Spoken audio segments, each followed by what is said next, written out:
Hello दोस्तों, कैसे हैं आप लोग। दोस्तों, अगर आप पैसा कमाने के लिए यूरोप, कनाडा या अमेरिका जाने का सोच रहे हैं तो मैं आपको कहूंगा कि आप बिल्कुल गलत सोच रहे हैं, क्योंकि जिस कंट्री के बारे में मैं आज आपको बताने वाला हूं उस मुल्क के बारे में सुनने के बाद, उसके एडवांटेज सुनने के बाद आप यकीनन कहेंगे यार कि हमने यूके नहीं जाना, यूरोप नहीं जाना, कनाडा नहीं जाना, अमेरिका नहीं जाना, बल्कि हमने तो इसी मुल्क में जाना है। उसके इतने ज़्यादा फ़ायदे और इतने ज़्यादा एडवांटेज हैं।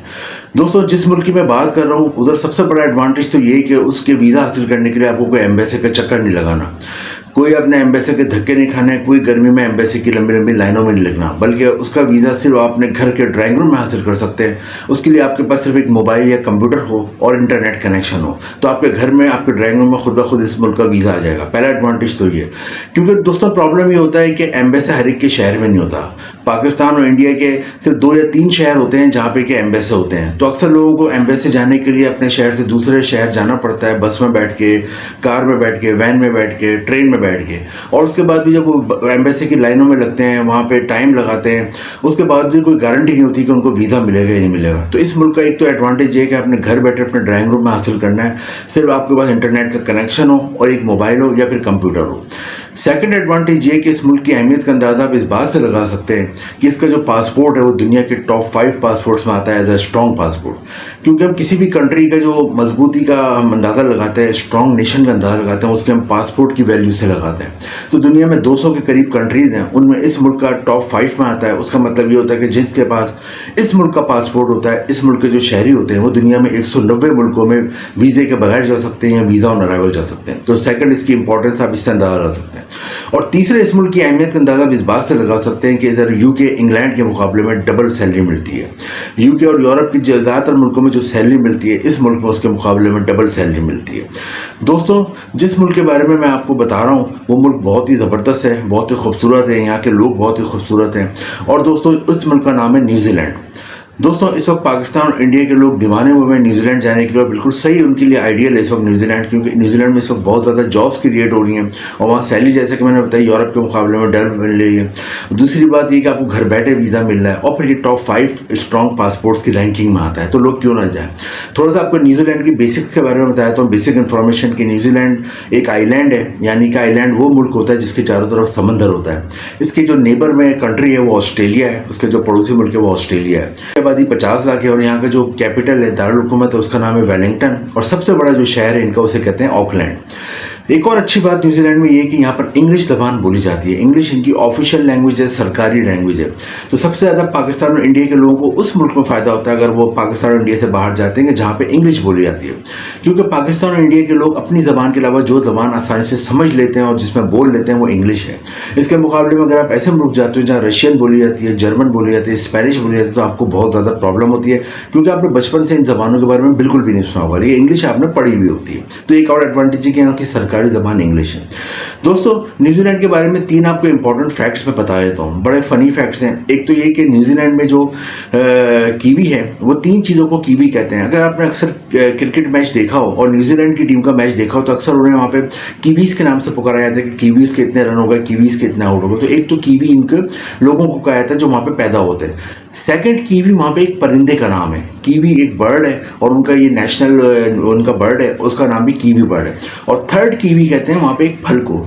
कीवी एक फ्रूट है और जो कि न्यूजीलैंड में पाया जाता है सबसे ज़्यादा। तो कीवी वहाँ पे 3 चीज़ों को कहते हैं। एक और इसका दिलचस्प फैक्ट आपको न्यूजीलैंड का बताता हूँ ताकि आपको थोड़ी नॉलेज हो कि इस मुल्क में सांप नहीं पाए जाते। स्नैक्स इस मुल्क में नहीं होते, तमाम दुनिया में सांप होते हैं, लेकिन इस मुल्क की ऐसी आबोहवा है कि इधर सांप नहीं होते। तो ये एक और इसका इंपॉर्टेंट है।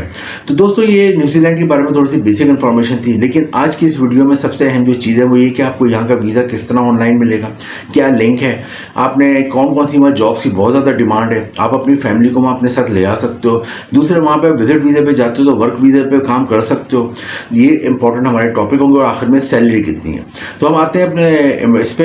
दोस्तों, वीज़ा हासिल करने के लिए मैंने नीचे डिस्क्रिप्शन में इनका लिंक दिया हुआ है, ऑनलाइन लिंक जो है, वहाँ पे आपने उसको ओपन करना है, अपने आप को रजिस्टर कराना है और विजिट वीज़े के लिए अप्लाई कर देना है।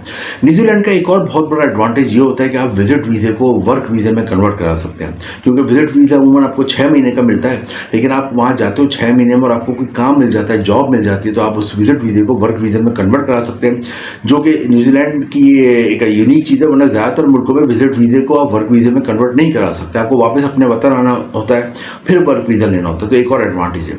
अब हम देखते हैं सबसे ज़्यादा इधर जॉब्स कौन सी हैं दोस्तों, क्योंकि जॉब्स का आपको पता होगा तो आपको अंदाज़ा होगा कि आप न्यूजीलैंड में सेट हो सकते हैं नहीं हो सकते।